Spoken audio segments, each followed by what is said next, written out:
What's up, everybody? Thanks for clicking this video. Thanks for tuning into my channel. My name is Simon Hill, Black American from Louisiana, coming to you live from Budapest, Hungary. Today is September 9th, 2025, about 7:15 p.m. where I'm at right now. And we are continuing our 14th book in our Book to React series. This is episode 4 of the Thorn and the Carnation, written by Yahya al-Sinwar, the former leader of Hamas, who was killed fighting against the Zionist occupation of his homeland last year. In our previous readings, in our first 3 episodes of what will probably be about 10 or 12 episodes of reading this novel, we are hearing the story of this young boy who is growing up in Gaza, in the refugee camps, watching the occupation go down, the Arab-Israeli wars happen, and life happen all around him as well. This book is partially based on his life growing up in the refugee camps, and it was written while he was in prison,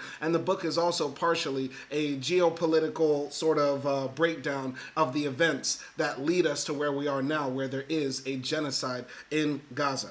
So, go into the comments. Nelson Moreno joined. Shout out to my guy Nelson Moreno and everybody else who will join the chat in this live stream. I will be reading all the comments as they go. Today we will be reading only 2 chapters of this book, chapters 10 and 11. I have work to do after this live stream, so I want to make this short. And I suggest everybody go watch the previous episodes, all 3 of them, and then come back to episode 4 if you haven't. And I always suggest you watch them on 2x speed. Without further ado, we're jumping into chapter 10, picking up where we left off.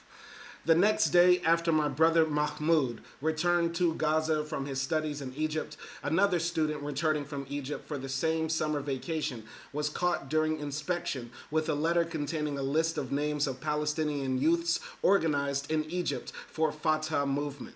They were to start organizing guerrilla activities in the Gaza Strip, and Mahmoud's name was on this list. Consequently, he was arrested and interrogated. The interrogation section in Gaza prison was ominously known as the slaughterhouse due to the torture and oppression inflicted on its detainees. It consisted of a building with a corridor approximately 4 meters wide and 20 meters long, with various sized rooms on either side where the interrogation took place. Detainees were made to sit or stand along this corridor, their faces to the wall, their heads covered with thick cloth bags down to their shoulders, and their hands tied behind their backs. Soldiers patrolled among them, continuously beating, kicking, and slapping. If a detainee appeared to doze off or lose focus, they were doused with cold water. Periodically, one of the detainees was dragged into one of the side rooms. Once the bag was removed from their head, they faced a group of interrogators who spoke Arabic with a Hebrew accent, bombarding them with thousands of questions, interspersed with relentless kicking, beating, and slapping. Horrific, horrible. One of the interrogators played the role of the detainees' quote-unquote friend, ostensibly rescuing them from the violent attackers who had been beating them, insisting, "Leave him, I'll talk to him. I know beating doesn't help, and I know he wants to confess." They would pretend to try to attack the detainee again, but he would push them out of the room. Then, in a softer tone, he attempted to coax a confession from the detainee, insisting denial was futile since everything was already known. They threatened more violence and torture if the detainee remained uncooperative, sometimes offering a cigarette or a cup of tea as gestures of false kindness. If he succeeded in extracting a confession, he would ask the detainee to write it down. If unsuccessful, the others would return to continue their harsh methods. This is a deep, deep form of psychological torture. The detainee is thrown on his back, his hands shackled with iron chains behind his back, a cloth sack covering his face and head.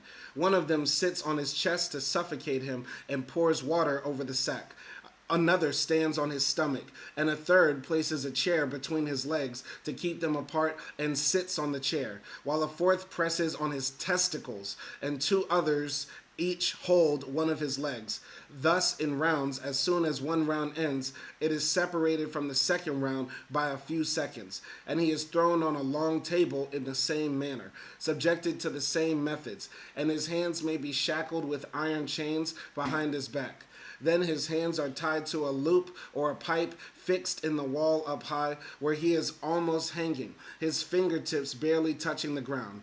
I think they mean toe tips. You know, in the Arab world, in the Arab language, toes are called the fingers of your feet. So, anyway. His head covered with a sack or more, during which he is subjected to punches in the stomach and kicks all over his body. And cold water is poured on him, and sometimes an electric fan is turned on him, causing the detainee to shiver with cold, feeling his body freeze. Mahmoud was subjected to all these methods and more during the interrogation in the slaughterhouse of the Gaza's Strip.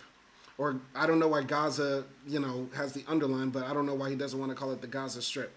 Anyway, until his body wasted away, and he became thin and no longer recognized himself. Over 40 days, he scarcely saw sleep, tasted food, or felt water touch his body. In moments when they wanted to give him a little rest, fearing death, they lowered him into one of the cells, a small room no wider than 1.5 meters and no longer than 2.5 meters, to find himself in it with 5 or 6 detainees who had been exhausted by the interrogation and lack of sleep, lying one on top of the other, sinking into a terrifying sleep, from which they only woke up when the jailers dragged them back to the interrogators. After weeks of Mahmoud denying any relation to the organizations, to Fatah or others, they confronted him with a list containing his name and others with a student who came after him from Egypt, and that they had organized there, demanding from them to organize work in the sector. Mahmoud insisted on his denial, asserting that it was merely a framing by untruthful people, so they returned to their old methods of beating, torture, and ghosting. And Mahmoud realized they would not let him go. Mahmoud realized they would not let him go. If you didn't watch the previous episodes, Mahmoud is the main character, Ahmed's older brother, who went to go study in Egypt, and his only crime is returning back to the Gaza Strip with an engineering degree, trying to take care of his family by getting a good job. And he was arrested by the Zionists, and now he is being tortured in jail, as being described here. He confessed that a person had organized him for Fatah in Egypt, saying they would contact him upon his return to Gaza, and Mahmoud thought it would be the end of that, or be the end of it. But then the interrogation started anew. Were you trained on any weapons? What missions were you asked to execute? Who did you organize with? Did you recruit others? And who are they? Thousands of other questions, and in front of his denial of anything of that, the interrogation with him began anew, more severely and harshly. Mahmoud then realized that he made a mistake with his initial confession and that he would have continued to suffer the same torture in any case, so he had to insist on it, without implicating himself in longer prison terms. And so they continued to torture him and other detainees in the interrogation sector, where nothing could be heard but the screams of the detainees and the insults and curses of the interrogators all day and night. After about 40 days, they realized they would not get anything additional from him. So they moved him down to the cells, and after weeks, he was transferred to a regular prison.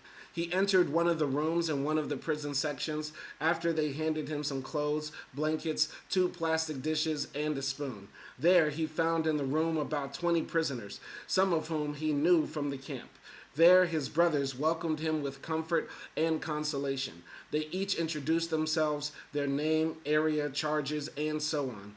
The issue that was troubling Mahmoud and causing him concern was seeing my mother and us reassuring us that he was still alive and that he was fine, that he wouldn't be sentenced for a very long time, as happens with many who are arrested, enter prison, and never leave. From the first moments, he inquired about family visits, and the young men told him that for the Gaza area, it happens on the first Friday of every month. He asked about the date today and found out he had to wait another 2 weeks. My mother asked some of the neighbors who have detained sons, especially our neighbor Al-Abd, if we could take items, food, and clothes to the prison, and if they would allow us to bring them in. She was told no. She heard about the number of people allowed for the visit and knew that 3 adults or 2 adults and a minor were allowed. That night before the visit, we discussed a lot about who would go away with my mother to visit Mahmoud, and each one of us wanted to be the one.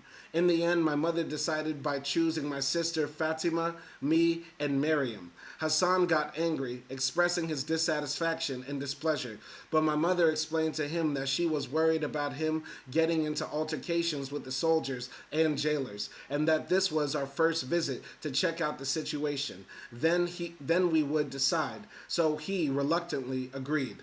On Friday morning, as the sun rose, we stood at the side visitation door of the Saraya building, housing the central Gaza prison.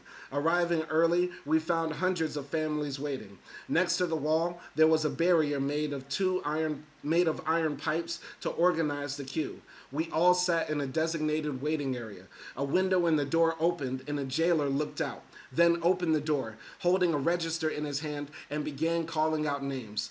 As each prisoner's name was called, their families would stand up saying yes and head towards the start of the iron barrier to line up, waiting to enter the building. Every time 30 names were called and their families lined up, he would withdraw inside, and the process of bringing people in for inspection began, separating men from women, then reuniting them after the inspection to enter for the visit. We waited eagerly until my brother Mahmoud's name was called in the 5th group. We said yes and stood in line until our group was complete. Then they began letting us in. There were no adult men with us, so we all went to the women's inspection device, where female soldiers searched my mother, my sister, and me. Then we were led into a courtyard where we waited for the others to complete their inspection. We saw the group that entered before us coming out from the visit. Then we were taken through long, dimly lit corridors until we reached the visitation area, a concrete wall with holes covered by iron mesh on both sides of the wall separating us from the detainees. The young ones entered first, running, and the adults walked slowly. I ran with the younger ones, each of us searching for our father or brother.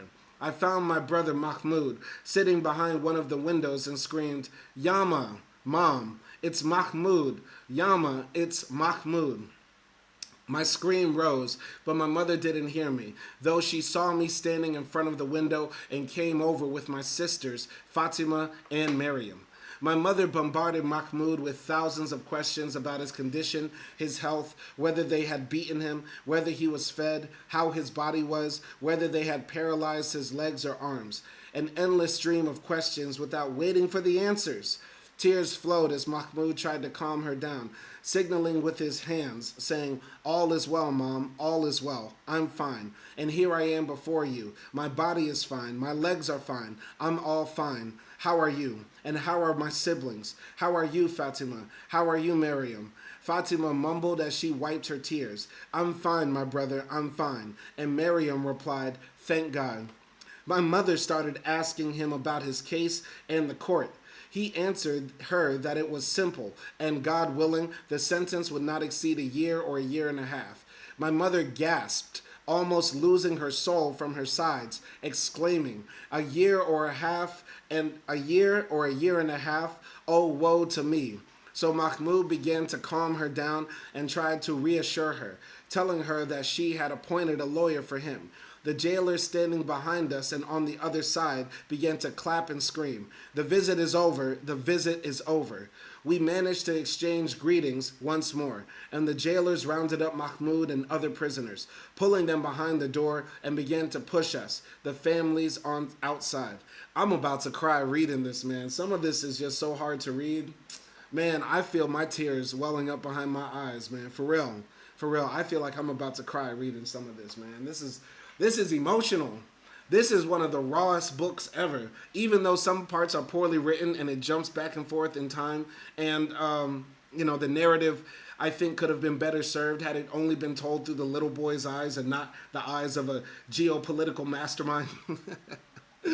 But still, the sentimental parts of this book are so moving, it almost makes me want to cry, for real.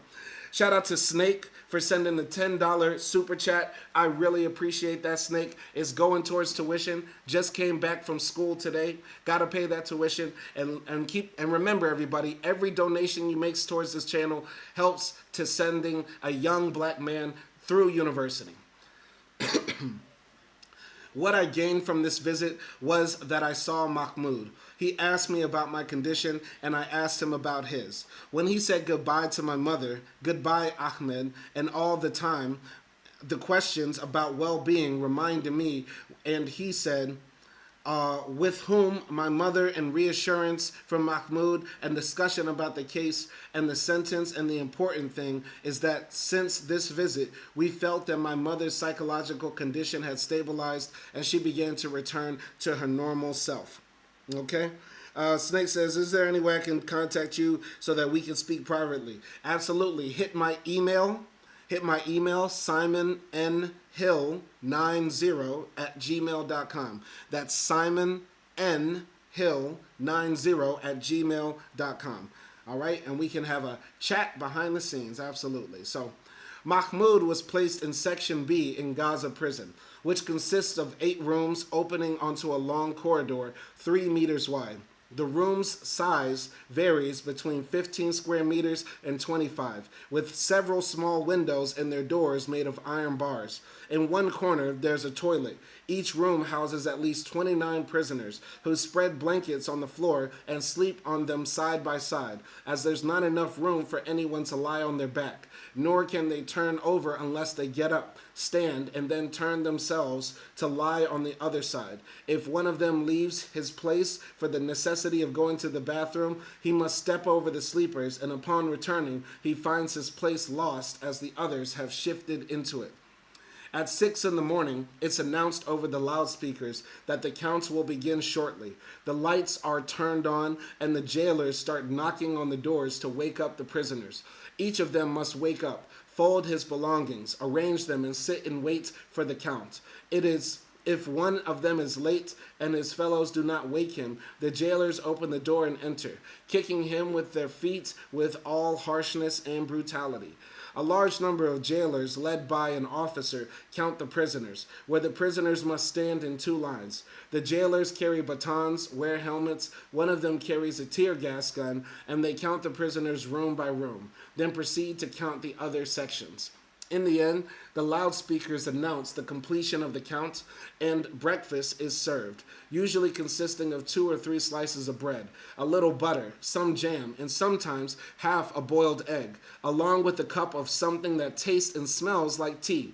The prisoners eat their meal after having gone to the bathroom one after another, and sometimes one of them needs to use the bathroom, clutching his stomach in pain and pleading with his cellmate to leave because his condition is deteriorating. This sounds like Guantanamo Bay.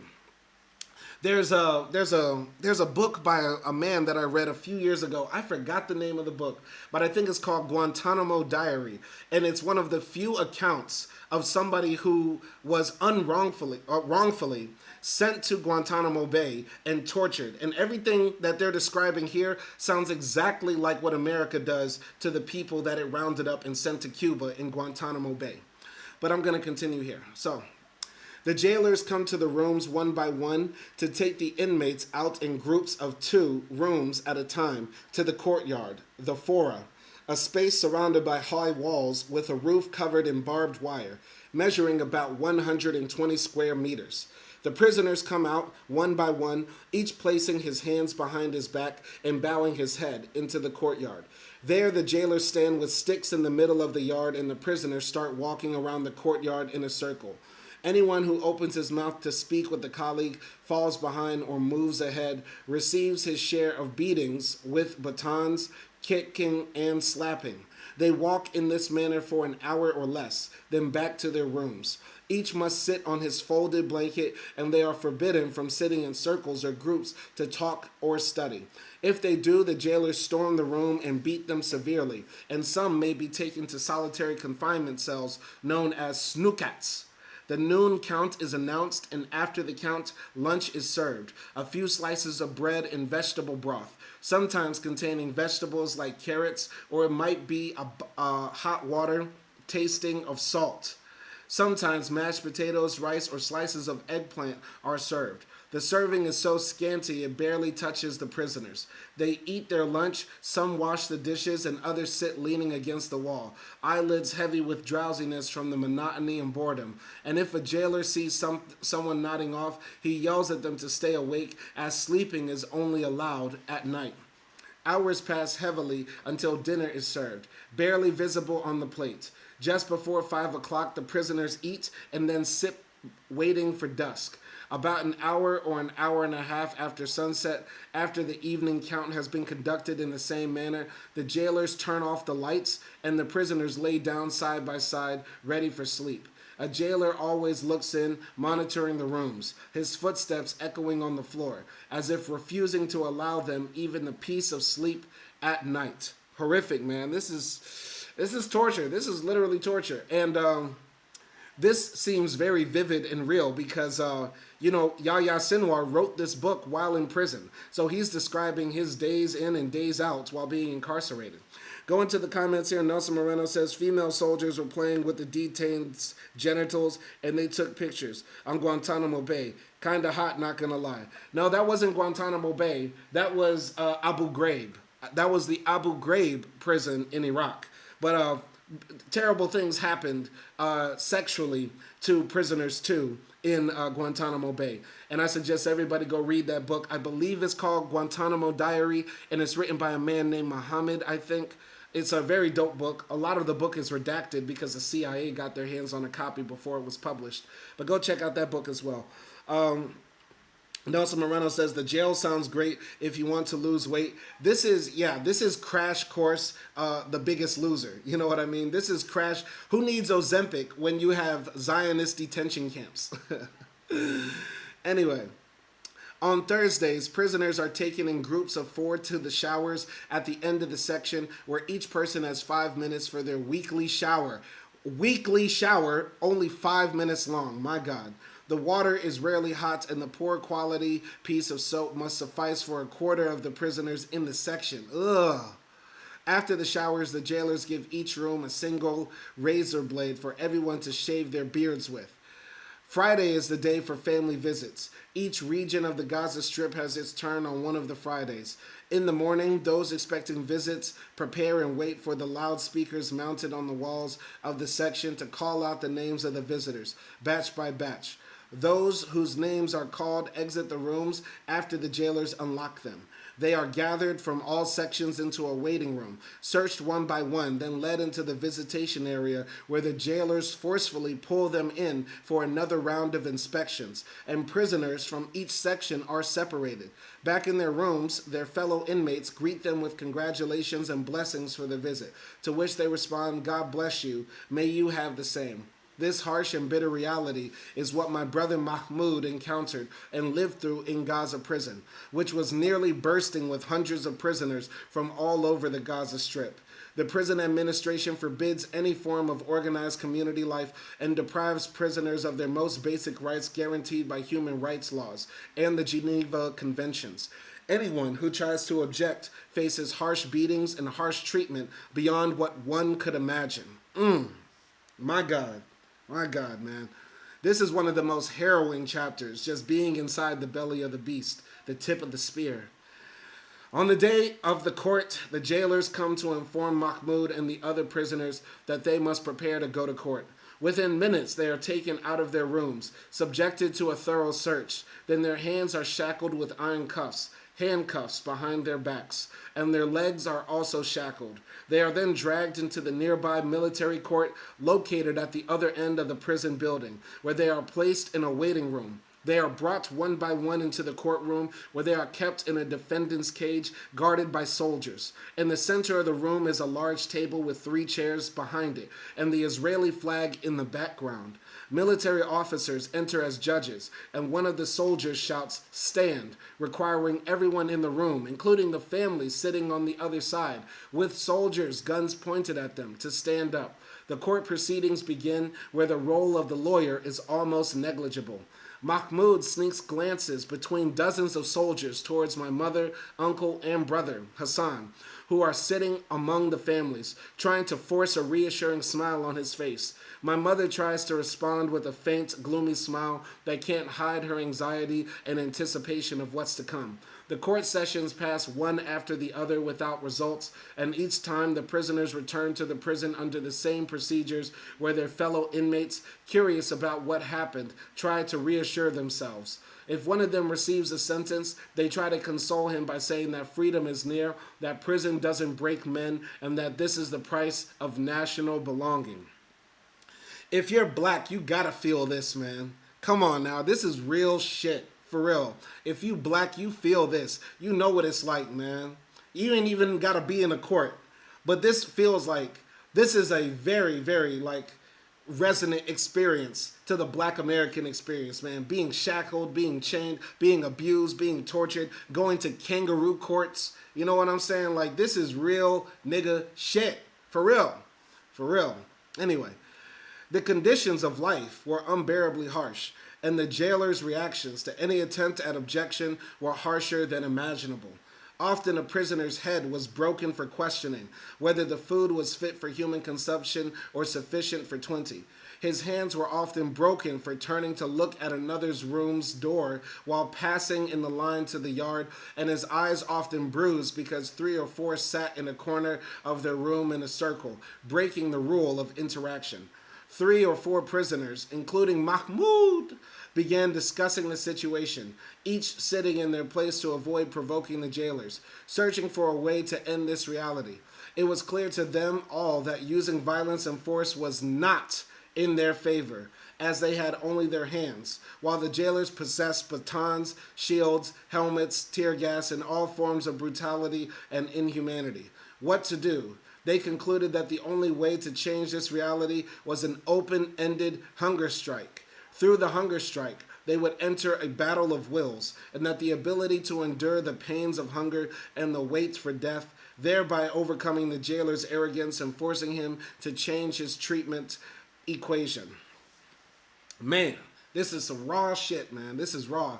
This is raw right here. And let this be a lesson. Nelson Moreno said yesterday, the Palestinians are just brutes. They go about fighting for their freedom in stupid and ridiculous and savage ways. The hunger strike. What is more noble than a hunger strike? What is more harrowing? What is more heroic than a group hunger strike, saying that we will not eat? We would rather die than face this type of treatment. You get what I'm saying? That's real bravery right there. Anyway, the decision was made and coordination began. They asked the prisoner worker who went out to distribute food to steal a pen from the jailers and arrange for some paper. After several attempts, he succeeded, hiding the pen and papers in a corner of the room not easily seen by the jailers during their patrols. The process of writing letters that would be directed to other sections to coordinate the strike collectively in all sections to start at the same moment began. Okay, how did they get one of the Zionists to agree to give a pen? All right, I think somebody did something strange for a little bit of change to make some change happen in the pen. If you get what I'm saying. Shout out to Kamal for joining the chat. Also, Nelson Moreno. If the race wars escalate, will the Palestinians side with us? Probably not. Probably not. No. Probably the Palestinians will try to say, me no black poppy, me no black. You know what I'm saying? Me no black Aki, me no black. Yes, we know that there is a ton of anti-blackness in the Arab world and in the Palestinian community, but that doesn't take away our humanity. You know what I'm saying? We can call out their anti-blackness while still at the same time challenging open forms of white supremacy and colonialism and oppression, which is what Zionism is. So, continuing here. On the day of the visit, some prisoners carried the letters, passing through the inspection with them wrapped in nylon and easily hidden in their mouths. In the waiting room, the letters were distributed to young men from other sections, each carefully placing the letter in his mouth and exchanging them with extreme caution. If someone noticed a jailer's movement in the corridor and coming closer, they would cough or stamp their feet on the ground, hiding the letter. Once a room finished with it, the letter was folded again, awaiting the next food delivery to pass it on, starting the process of circulation and reading. Within 2 weeks, all prisoners were informed and prepared for the strike. On the morning of Sunday, after the count and the arrival of food, the usual prisoner assigned to distribute the food took it and stood at the door of the first room, saying, "Food, guys." They replied, "We don't want any. We're on strike." The jailer was surprised and called his colleague to inform the authorities, and the youths were instructed to proceed to the next room with the same message. "Food, guys," and received the same response. "We don't want any. We're on strike." And so on through the third, fourth, and the rest of the rooms, and likewise in the rest of the sections. The jailers were enraged, and the prison director and his officers rushed to the sections with a large force of jailers carrying batons, shields, and gas. The director shouted at the jailer, "Open the door," and upon opening the first room's door, he ordered, "Bring the food." The prisoner brought the food, and the director began asking the prisoners one by one if they wanted food, to which they all answered no. He asked the second, who replied no, and so on through several rooms and most of the sections, without finding anyone willing to eat or receive food. They only drank water and a few grains of salt. Lunch and dinner were not received, and the second and third days passed. After 1 and 2 weeks, the prisoners began to weaken, their bodies wasted away, and their eyes sunk in their sockets. Every day or every few days, the director or one of his officers would try to find someone who had broken down or was ready to eat, to no avail. It became clear that the prisoners were determined to continue the confrontation. The matter was undoubtedly escalated to higher authorities. The director came asking each prisoner about their demands, receiving a uniform answer from everyone. "I'm not authorized to speak about this. Talk to the committee, Mahmoud al-Saleh, Hassan Thabat, and Abdul Aziz Shah." Leading the director to shout, "There are no committees here. We do not recognize committees, nor do we acknowledge you. You are saboteurs and criminals." Okay, very brave for, these guys to put their names on the committee, because this could get them killed. I would not be surprised if the Israelis, the Zionists, these war criminals, decide to execute all 3 of these men. Very brave of them. A third week passed with no food. My God, that doesn't sound very savage to me. That doesn't sound very beast-like to me. That doesn't sound very low IQ to me. That sounds very noble. A third week passed of the hunger strike, and it became clear that the situation was escalating. It was evident that there was a real danger to the lives of the prisoners, which would undoubtedly create intense pressure on Israel in international forums and the global media. It was unacceptable for these individuals to die without cause, nor was it desirable to showcase the Palestinian struggle in such a heroic and dignified manner. Negotiations with the committee began, summoned to the prison's director's office, where a feast of delicious food was laid out on the table. The prison management team, led by the director, sat opposite the 3 prisoners, each barely able to stay seated, but struggling to muster the last bits of strength in their weakened bodies. The director offered them food, which they politely and kindly declined. MashaAllah, Allahu Akbar, Allahu Akbar. My God, think about that. You're starving. 3 weeks. 3 weeks without food. Can barely sit in the chair. The size 0 jeans hanging off your ass. Eyes sunk into the back of your head. You got all the lablebe and labne and baklava in front of you. And you say, le, le, le. Allahu Akbar, Allahu Akbar. The director offered them food, which they politely and kindly declined, stating they were on strike like their brothers and would be the last to eat if their demands were met. What are your demands? Stop the policy of beating and physical assault. Allow sitting in the rooms as we wish. Permit daytime sleep. Freedom in the courtyard to walk or gather. Requests for mattresses for sleeping. Improved and increased quantity of food. Double the cleaning supplies. Increase bathroom time to twice a week. Allow notebooks, pens, and books, among other demands. The demands were recorded and promises were made to respond at a later date. The 3 men struggled to stand, escorted by jailers whose faces showed increasing astonishment day by day at the resolve and determination of these men to face death willingly. Allahu Akbar, Allahu Akbar, Allahu Akbar. MashaAllah. Those are men. Those are noble men. 2 days later, the committee was summoned again, and the director announced the stance on those demands. Some were accepted, others rejected. The committee members stood up, declaring their intention to leave, stating, "This is not enough," and the strike continues. Attempts were made to persuade them to stay for further dialogue on other demands, but the refusal was firm. "We want a complete response to our demands." The next day, the committee was called back and presented with responses that agreed to most of the requests. The committee gave a preliminary agreement to suspend the strike, but asked to be allowed to tour the sections to inform the prisoners of the outcomes and hear their opinions. The request was initially denied, but after a few hours, the committee was called again and informed that they would be allowed to tour the sections accompanied by an officer. They went from section to section, room by room, greeting the prisoners, informing them of the developments, and obtaining their consent to end the strike. They completed their tour of the entire prison. After confirming the end of the strike, the prisoners were ready to accept food, but it was decided that for the first 3 days, they should only have liquids. This gradual approach was necessary because their stomachs and intestines, which had not been in use for weeks, were not ready for regular food. This recommendation was made by one of the doctors among the prisoners. They got doctors locked up, man. Snake says, Palestinian Black Solidarity from the website Black Perspectives. Articles titled, The Interconnectedness of Black and Palestinian Struggles. It is all one same struggle. And even if people exhibit, white supremacist tendencies, that does not mean we do not fight for them.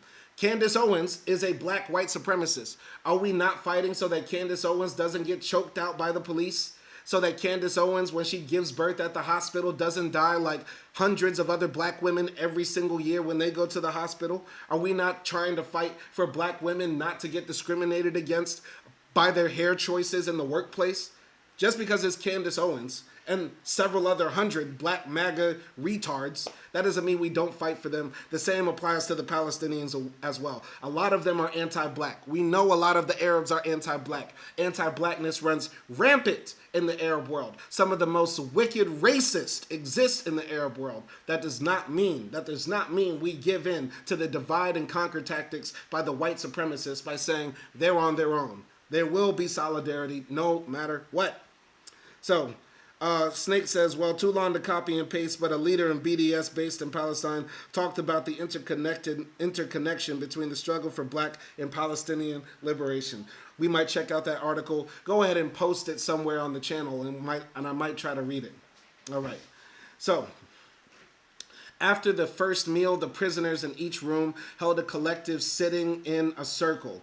In room 7 of section B, Mahmoud spoke about the victory achieved, emphasizing that if men are determined and ready to die, nothing can stand in their way, and victory will surely be theirs. He talked about the Palestinian revolution that started from the will and readiness of men alone, echoing the Fatah movement's slogan that only its men can liberate the land, just as our ancestors said, only its oxen plow the land.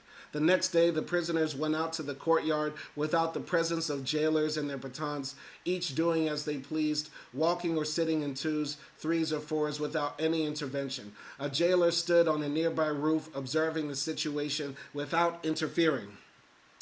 In the following period, cultural, religious, and educational gatherings in prison became very common. In one room, there was a session discussing Palestinian history.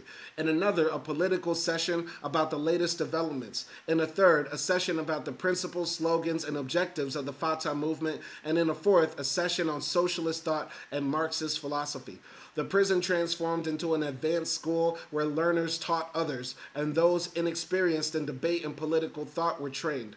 A clear political and ideological thought began to crystallize among the prisoners according to their political affiliations, with 3 distinct groups emerging: the group of the Popular Liberation Forces with its Leninist tendencies, the Fatah group with its pure national approach, and the Popular Front with its Marxist leftist stance. And this also applies to what I was talking about with Nelson Moreno about 2 or 3 days ago. There are left-wing groups fighting for the liberation of Palestine.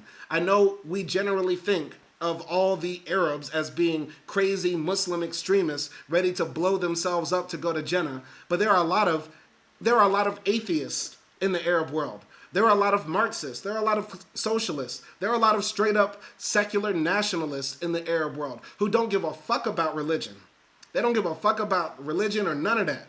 They just want freedom for their people and to stop oppression. And that's it. And some of them correctly approach this through a Marxist-Leninist lens, which we should be supporting as leftists outside of the belly of the beast. Anyway, I'm going to go to the comments before we start chapter 11. Go in here. Kamal says, agreed, solidarity in persistence. Shout out to Kamal, longtime supporter. Much love to Kamal. Snake says, okay, I will accept your input and listen to a black man's perspective. Thank you, comrade. Well, shout out to Snake. I don't know, if you're black or not. You get what I'm saying? But all I'm saying is, listen, we will have solidarity with anyone who is fighting against white supremacy. But that does not mean that we stop our fight to get rid of anti-blackness wherever it may appear. For example, in the Arab world, there is a ton of sexism. There's no debate about that. We want to fight against sexism, all forms of discrimination against women. But that does not mean, just because there is rampant sexism in the Arab world, that somehow we will sit on the sidelines and watch the Zionists slaughter children and women. And also innocent men as well. So that's the point I'm trying to make here as well, Snake. Much love to you and all the support that you've been giving to this channel. But we just got to make this clear. We stand on this channel against all forms of oppression, against all groups of people, all types of racism, all types of discrimination and oppression. But first and foremost, also, we are militantly against anti-blackness and all forms of white supremacy. All right? But continuing here in chapter 11, as Mahmoud's release date approached, my mother started preparing to welcome him back and celebrate his triumphant return. We whitewashed the house again, and she prepared fenugreek, basbousa, and other varieties of food. If you know what basbousa is, let us know in the chat, because that sounds crazy. Basbousa sounds like the final boss that you have on Street Fighter. And we began once again to talk about the projects and ambitions we had discussed upon his return from Egypt. On the day of his release, we all waited in full gear in front of the Saraya gate. He appeared from the gate in the midday hours, and when he saw us, he ran towards us, and we ran towards him, welcoming him in hugs while muttering prayers of thanks for his safety. As usual, my mother was late. Mahmoud reached her, kissing her head and hands as she tried to stop him, saying, "No, my engineer. No, my muhandis. No, le muhandisi." If I still remember Arabic, to say "no, my engineer," you say "le muhandisi. Le muhandisi. Le muhandisi." Okay, anyway, continuing. Then we headed back home, heads held high, and whenever we passed someone we knew, they would stop quickly or turn to us and come over to congratulate Mahmoud, embracing him and saying, "Thank God for your safety, my engineer." As we reached the edge of our neighborhood, the whole community was waiting for us, welcoming Mahmoud like a liberating hero, and the celebrations and congratulations continued for several days. No sooner had our celebrations of Mahmoud's return from prison ended than new celebrations began for his employment at the agency, where he started working as a building inspector and civil engineer on various projects. It was clear that the heavens had opened for us after a long period of hardship, as the job at the agency came with a very generous salary. Just as our celebration for Mahmoud's job concluded, another joy arrived with the engagement of my sister Fatima to one of Mahmoud's colleagues. This was followed by their wedding. On the day of Fatima's wedding, after she moved to her husband's house and we returned from the wedding celebration to our home, we felt as if a corner of our home had been demolished. Fatima had filled our lives so much that I personally felt as if my heart had been torn from my chest. But over time, we got used to her absence, especially after knowing she was happy in her marriage. Shortly after, Abdul Hafiz, our neighbor and the son of al-Abd, who had been imprisoned on charges of affiliation and work for the Popular Front, was released. The neighborhood welcomed him with a celebration no less grand than the one for my brother Mahmoud, and his mother, al-Abd, had also prepared sweets to celebrate his release. Mahmoud's reception of Abdul Hafiz was very strange. On one hand, it was extremely warm since they had lived together in prison and had gone through the strike and suffering together, making them close friends. On the other hand, there was an evident sharp rivalry between them as they quickly criticized each other, cutting off the conversation when it touched on political and ideological positions. Months after Mahmoud's job started, my mother insisted on beginning our project by constructing a new room suitable for the engineer and for his friends, colleagues, and the youth and men of the neighborhood who came to visit him. Indeed, we hired a builder, bought the necessary materials, and built a spacious room with high walls, roofed with asbestos, featuring several large windows and an excellent wooden door. The floor was raised and paved with cement. My mother then insisted on buying a bed. Although it was secondhand, it was a breakthrough in our household's evolution. Mahmoud slept on it, and sometimes one of us would lie on it for a while. Then they bought a table and 2 chairs, marking a noticeable development in our home. Then the talk about Mahmoud's marriage intentions began to increase, and my mother discussed with him the type of girl he wanted. Did he want a specific girl? What qualities did he seek in his bride? All right, Sinwar's mom and Frank. Yo, Sinwar's mom. Once again, this story is loosely based on Sinwar's life. These are all fictional characters. But if you mean Mahmoud's mom, that's a traditional Arab mom. Oh, my beautiful, handsome son who has done no wrong ever in his life. How can I find you the most beautiful girl in Gaza? That's some real Arab mom shit. Anyway. The resistance had begun to wane as many were arrested and many martyred, and the world opened up to people, distracting them, in addition to the significant successes achieved by Israeli intelligence against the resistance, capturing large quantities of weapons and ammunition. It seems that their level of information and understanding of the Palestinian reality had greatly increased, enabling them to restrict and diminish the resistance. The Popular Liberation Forces began to weaken significantly as they were a military organization at their core without the organizational depth, external support, and the presence limited to the Gaza Strip without extending to the West Bank. Over time, they started to occupy the position held by Fatah and the Popular Front. Mahmoud's welcome for Abdul Hafiz was peculiar. On one hand, it was very warm as they had lived together in prison and shared the experience of the strike and suffering, becoming close friends. On the other hand, it was evident there was a sharp rivalry between them, quickly moving to criticism when discussing political and ideological stances.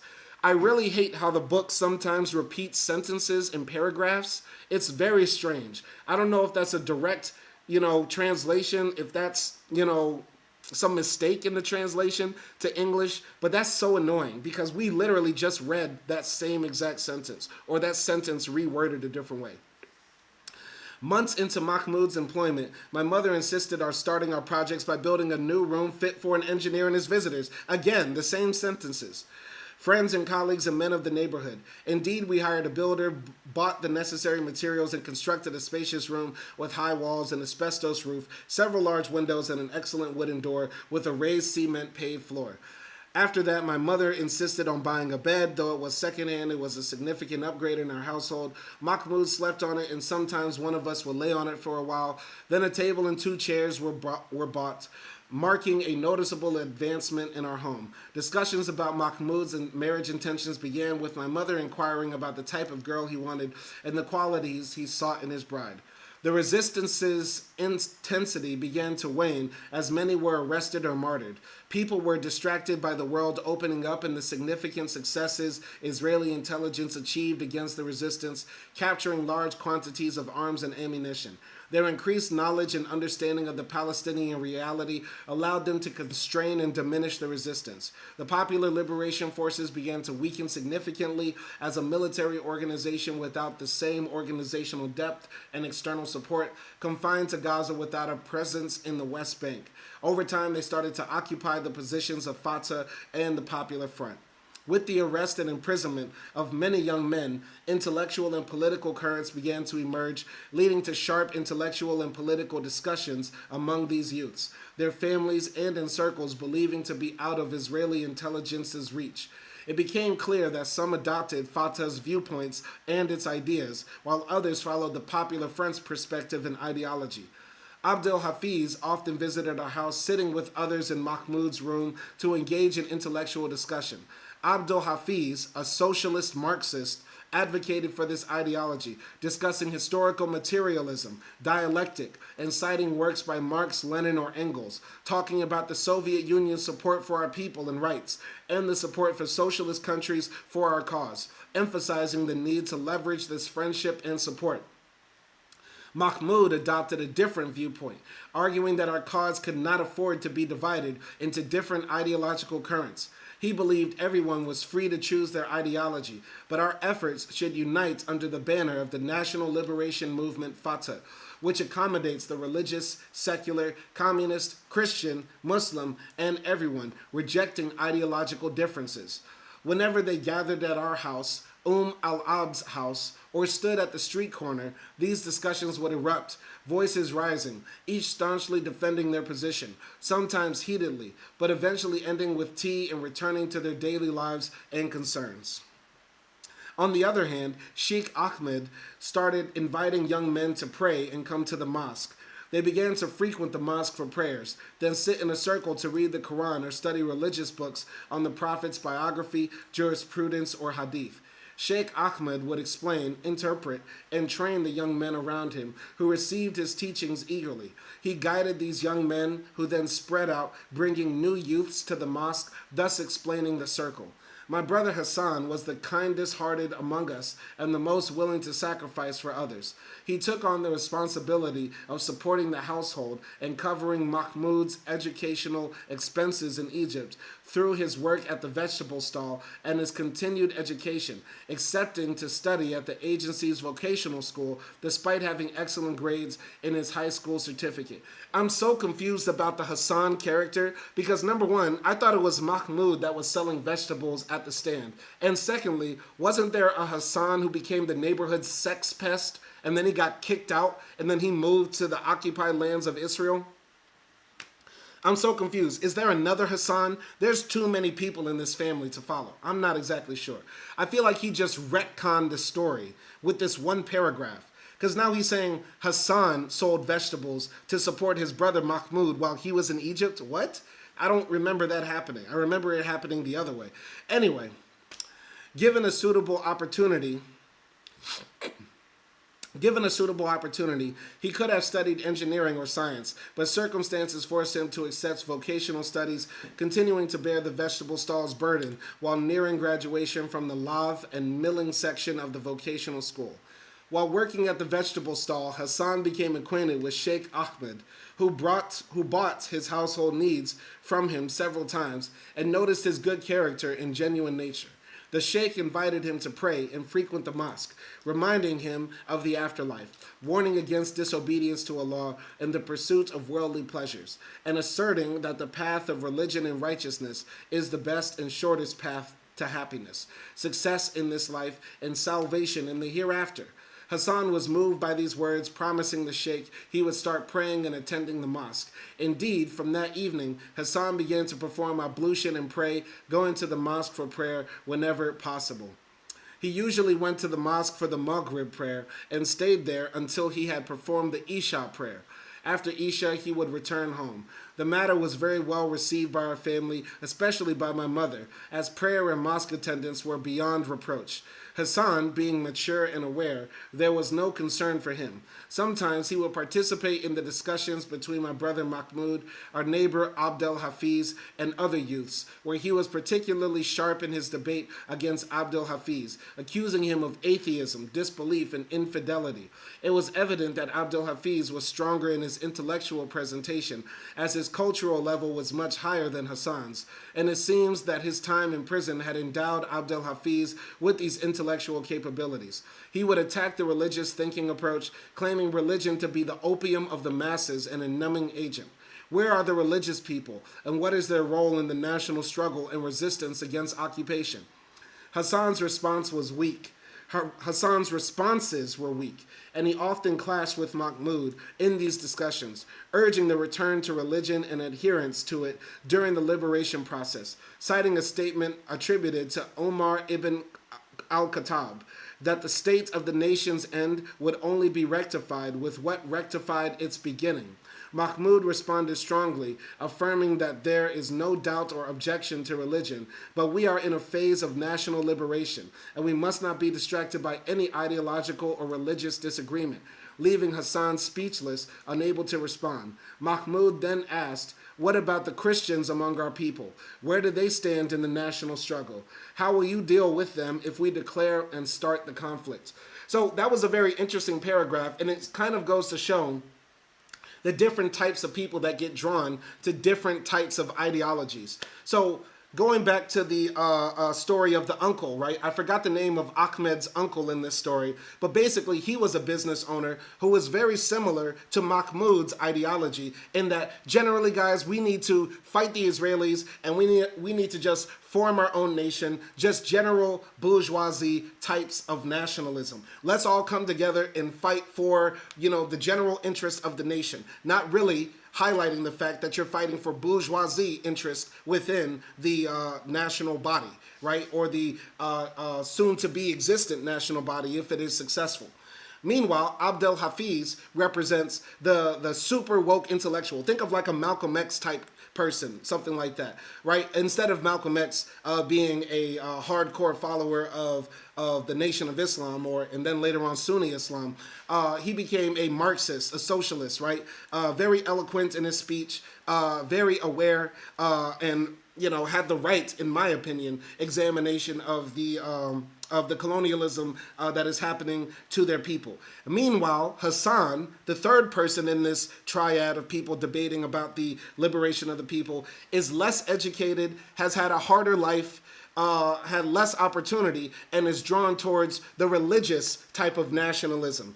And he is more drawn to the more simple types of explanations that motivate somebody to want to pick up a weapon to fight against their oppressors. It's a very interesting triad that they have right here. I love how Yahya al-Sinwar is like highlighting the different trends in the Palestinian liberation movement through these three different characters who went through various different things in their life and represent the three main strands of Palestinian liberation thought. And I like that. That's very fascinating how he did that right there. Very good job. There's parts of this book I really like and other parts that are so frustrating. Continuing here.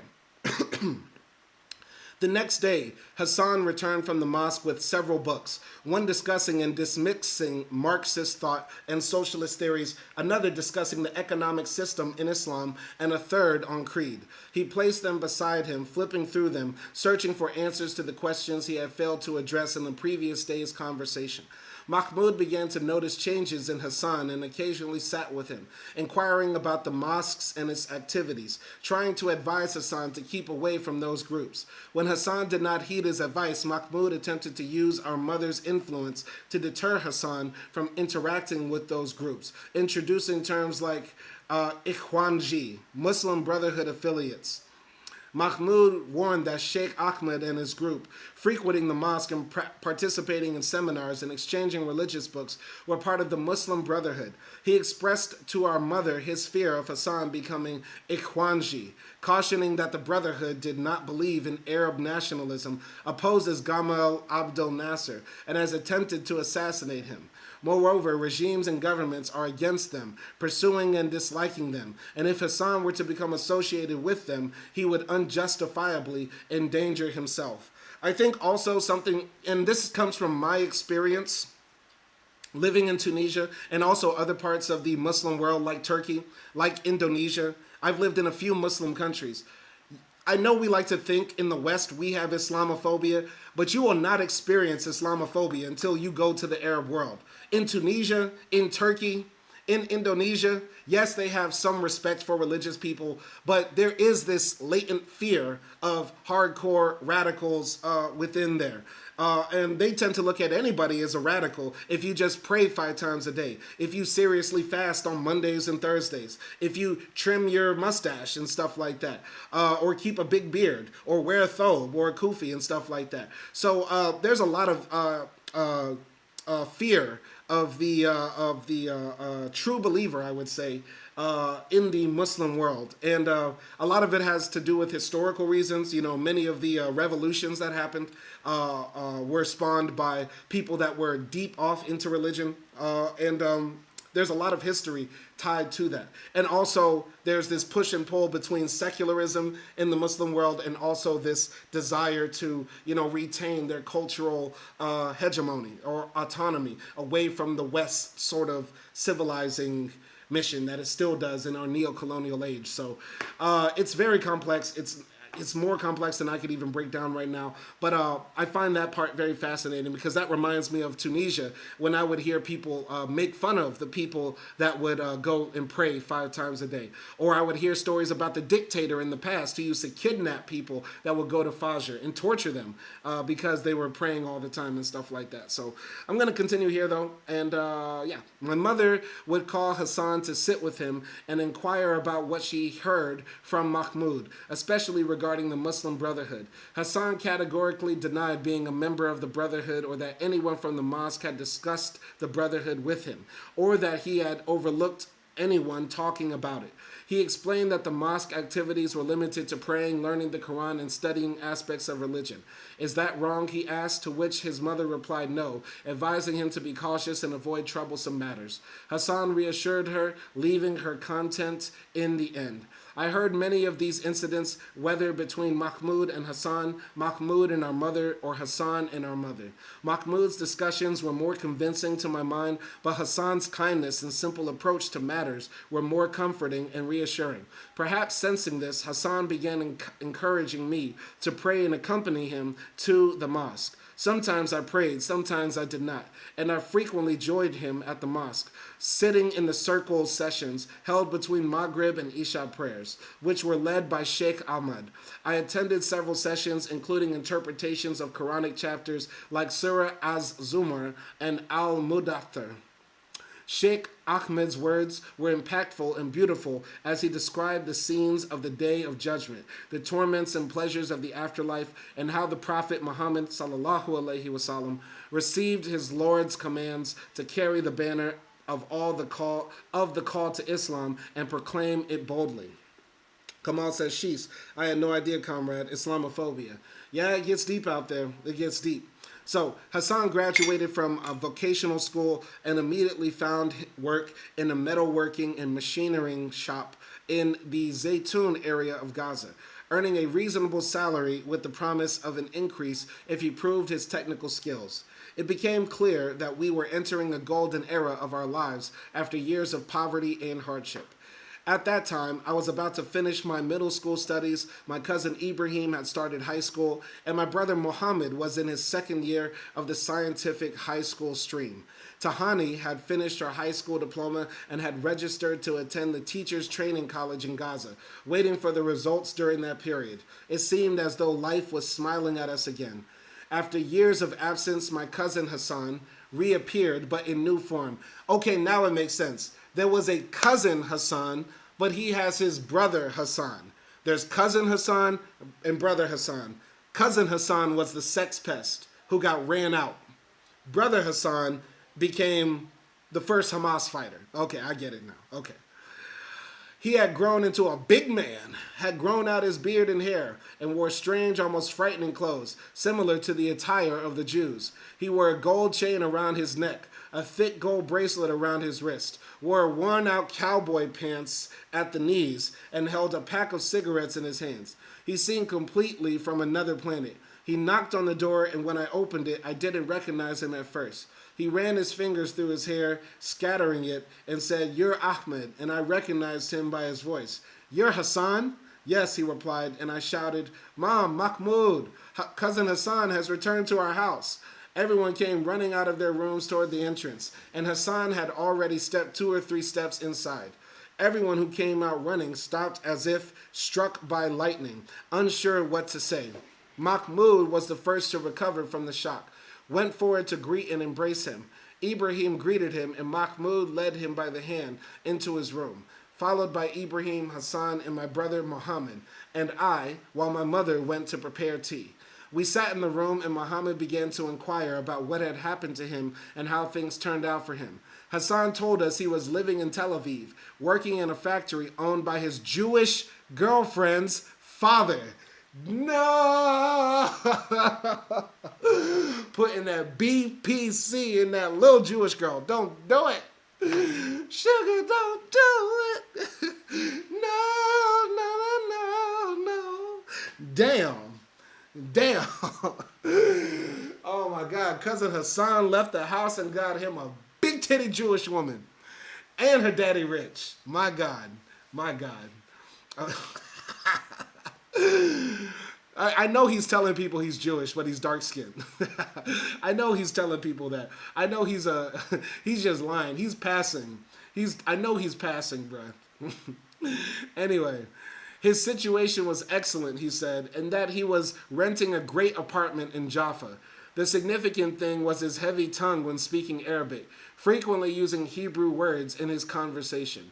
My mother brought in the tea and placed it on the table. He asked her, "How are you, my uncle's wife?" "Thank God," she replied. He then said, "The important thing, my uncle's wife, is that you benefited well. You got out of the refugee camp, saw the world, lived, and took your comfort instead of the misery and deprivation of the camp." My mother sarcastically responded, "Ah, so I saw the world with your Jewish girlfriend."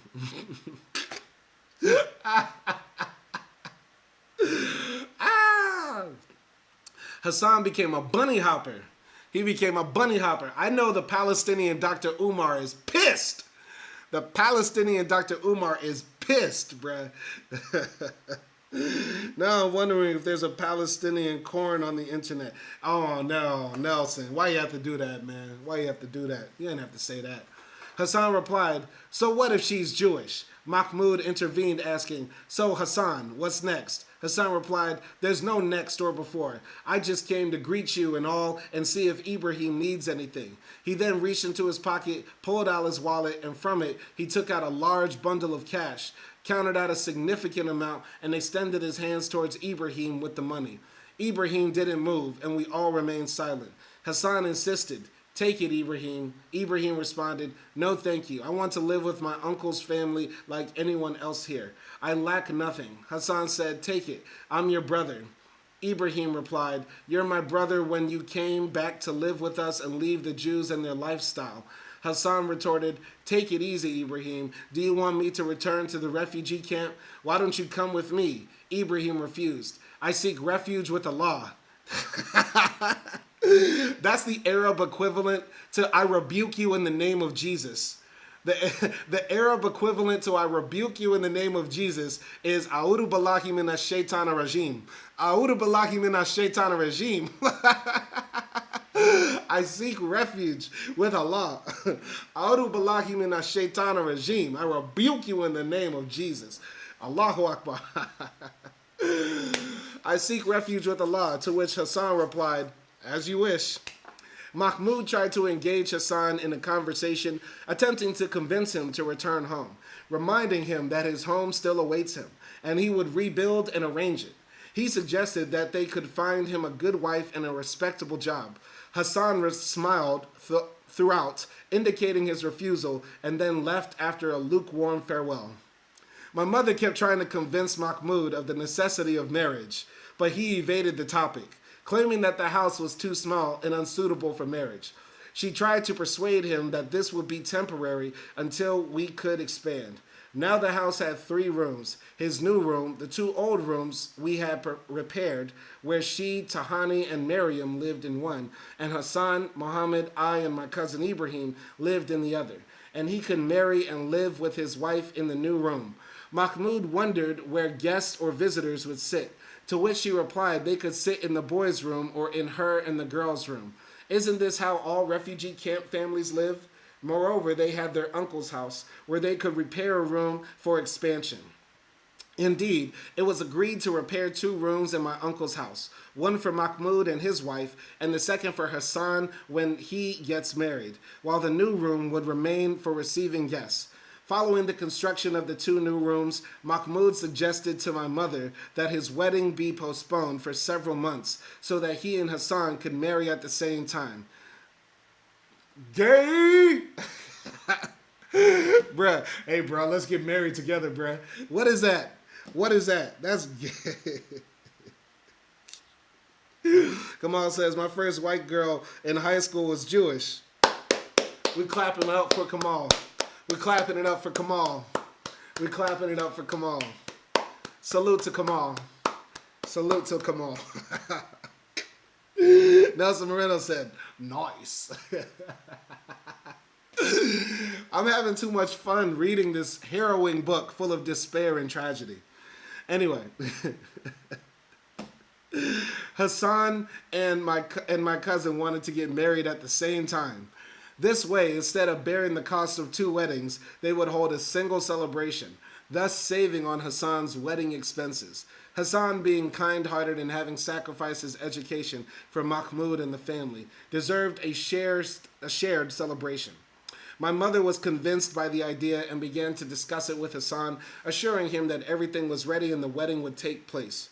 After days of persuasion and pressure, Hassan agreed and my mother engaged in lengthy discussions with each of them about who they wanted to marry or the qualities they thought they sought in a bride.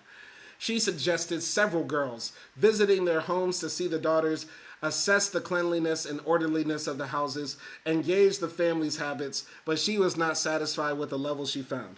This is what I'm going to make Acti do when we have children. If they get old enough, I'm going to send Acti out there on search and destroy missions to find the baddest honeys for my beautiful son. Only the finest, only the top tier baddies for my son, Acti. Now search. A'udhu billahi minash shaitanir rajim. Go find them. Bring my son back some big booty beauties. Do it. I can't. Man, this is a different culture. This is a wild culture. This is a totally different culture. Anyway, I'm continuing here. After days of persuasion and pressure, Hassan agreed, and my mother engaged in lengthy discussions with each of them about who they wanted to marry or the qualities they sought in a bride. She suggested several girls, visiting their homes to see the daughters, assess the cleanliness and orderliness of the houses, and gauge the family's habits, but she was not satisfied with the level she found. Tahani suggested that my mother consider one of her classmates from the teacher's training college, a girl as beautiful as the full moon, of good character, and from a family of our social standing. The girl's family was simple and respectable. My mother and Tahani agreed to visit the girl's home. They went, and my mother returned very pleased, having found the perfect bride for Mahmoud. The only thing left was for Mahmoud to like her, the girl to agree, and her family to consent. And who would refuse Mahmoud al-Saleh, the engineer? My mother described the girl to Mahmoud, who expressed his preliminary approval, pending a final decision after seeing the girl. Go into acting only if you find the hunkiest, sexiest, smartest, and kindest and richest man for our daughter. Absolutely. That's why I will go to every open mic convention in America. I will find the next superstar rapper. I know he's got it, babe. His mixtape is fire. Yes, that's what I will do, Acti. I will be sure. I will be sure. Nelson Moreno says, hypergamy in the chat. Okay, Acti, you activated the red pill in Nelson Moreno. It's getting nasty out here. Anyway, continuing here. My mother visited the home of Muhammad al-Said again, where she spoke with Muhammad's mother about the honor of proposing to their daughter, Widad, for Mahmoud. After a brief consultation at home, Muhammad's mother welcomed them and agreed on an appointment for the upcoming Friday afternoon. On Friday, my uncle came to participate in the delegation along with my sister Fatima. My mother, Mahmoud, Hassan, Tahani, and the rest prepared and headed to the bride's home. Traditionally, the men sat in one room and the women in another, with plenty of welcoming words and compliments. Eventually, Mahmoud and Widad saw each other, and each expressed admiration and agreement. Joyful ululations filled the air as they were announced engaged, and it was agreed that the wedding and the marriage contract would be held in 2 months, allowing us time to complete the necessary arrangements, especially finding a bride for Hassan, and for Widad to finish her diploma at the Teachers Training College and receive her certificate. My mother continued her search for a suitable bride for Hassan, day after day examining one girl after another, but finding fault with each for various reasons. After each exploration trip, she returned to report her findings to Hassan, with Tahani accompanying her. After much effort, Hassan confronted her with the question, "Why are you troubling yourself so much?" Angrily, she retorted, "Why shouldn't I trouble myself? Are you not worth it, Hassan?" Laughing, Hassan clarified, "Don't misunderstand me, Mom. I mean, the bride has been right under our noses all along." Surprised, she asked, "Who? What do you mean?" Hassan revealed, "Suad, al-Ab's daughter, our neighbor." My mother smiled and teased, "Really? You've liked her all this time, Sheikh Hassan?" Blushing, Hassan admitted, "You know me well, Mom. I've never looked at her that way since we grew up, but she's beautiful, respectable, and just as disadvantaged as we are. Just like the saying goes, the clay of your land is for your own brick." Confirming his seriousness, my mother inquired if he truly wanted Suad. Hassan affirmed, and after discussing with Tahani, who was surprised but agreed Suad was beautiful and respectable, my mother decided to propose Suad for Hassan first thing the next morning. True to her word, early the next morning, my mother straightforwardly asked al-Abd for Suad's hand in marriage for Hassan. Al-Abd requested time until the afternoon to consult her daughter and sons. In the afternoon, my mother returned to al-Ab's house for her response, and their mutual joy was evident from their celebratory ululations, attracting congratulations from the nearby neighbors. Preparations for the wedding began in earnest, with purchasing furniture for the newlyweds' home and preparing trousseaux for both. My mother tirelessly worked, visiting al-Ab's house, Abu Muhammad al-Said's house, and the town center for shopping, until everything was ready for the marriage contract signing and the wedding ceremony. It was up to me, Mohammed, and my cousin Ibrahim to prepare many things. We rented several straw chairs and transported them on a cart, placing them in front of the door. We bought a large amount of meat, 2 bags of rice, and gathered a significant number of trays from neighbors, labeling each with the family's name to avoid confusion. My mother supervised several of our neighbors who came to help prepare the food.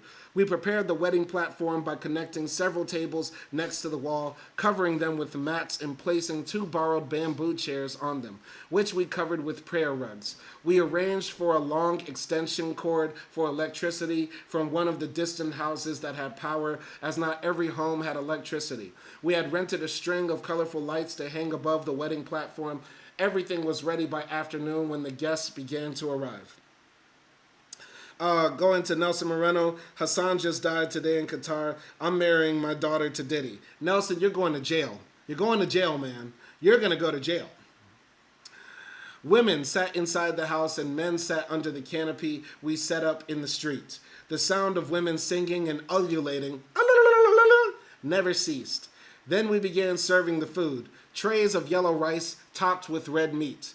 Me, Mohammed, and Ibrahim stood with soap pieces and clay water jugs, with cotton towels over our shoulders, ready to assist guests with washing their hands after eating. After eating, many guests left, and the families of the bride and groom went back to their homes, waiting for us to go for the marriage contract signing and to escort the newlyweds to their home. Only the closest relatives and friends remained, and the women started walking towards the new home, singing and ululating.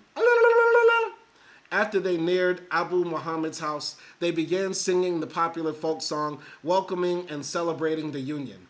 When the women reached the door, ululations burst from inside the house. The men entered a room where the sheikh, who was to officiate the marriage contract, awaited. After the formalities were completed and the bride was ready, the men waited at the door. The bride, escorted by her father and brother, was handed over to my brother Mahmoud amid a crescendo of joyful ululations. And the procession made its way back home. Upon entering the house, the bride was surrounded by a group of women singing and ululating. The procession then moved on to fetch the second bride. Saad, following the same procedure, her brothers handed her over to Hassan, who led her towards their new home amidst songs and joy. Going to Going to the comments, Nelson Moreno says, every time I'm anti-Semitic, I use a VPN. You know, they can find you. They got that Pegasus software, Nelson Moreno. I'm sure the Zionists are all up in your phone, man. They're looking at all that race play porn you be looking at. Nelson Moreno says, singing and ovulating. It's not ovulating, boy. It's ululating. The brides were prepared for the wedding procession in the same room. My mother suggested that Mahmoud and Hassan ascend to the wedding platform to await their bride's arrival side by side. While Mahmoud had no issues with this, Hassan vehemently refused, citing religious reasons against sitting in a place where women would dance in front of him. Surprised and pleading, my mother couldn't understand his refusal on such a joyous occasion. After much discussion, Fatima proposed a compromise. The grooms would sit on the platform for a half hour without any dancing, only singing and ululations. After which, they would leave and the celebrations would continue among the women. Agreeing to the compromise, Mahmoud and Hassan ascended the platform, and once the brides joined them, the room was filled with singing and ululations. My mother was moved to tears throughout, comforted by Fatima and Taha. They reminisced about how their father would have loved to witness this day, reopening old wounds of loss. After changing their wedding attire, the newlyweds prepared to leave, removing one chair from the platform, allowing the women to continue celebrating. Mahmoud teased Hassan for his conservative stance, jokingly calling him a true Muslim Brotherhood member, while Hassan simply smiled and urged everyone to let the women enjoy themselves in peace. Behind them, the sound of women singing and ululating rose continuously. They persuaded my mother to join the gathering and dance. Then they encouraged al-Ad and Muhammad to dance. It was hard to understand how tears could flow amidst such overwhelming joy, but such are the conditions of the camp. Every celebration reopens old wounds and brings back all the memories anew. Beautiful chapter, funny chapter, a slice of life chapter. I like those types of chapters. So that's the end of chapter 11. It's been a fun read. Shout out to everybody who came into the live stream. We're going to pick up on chapter 12 and possibly 13 as well tomorrow. Today was a shorter read. We only read 2 chapters, but hopefully it was enjoyable for you. Stay tuned for more episodes as we read Yahya al-Sinwar's novel, The Thorn and the Carnation.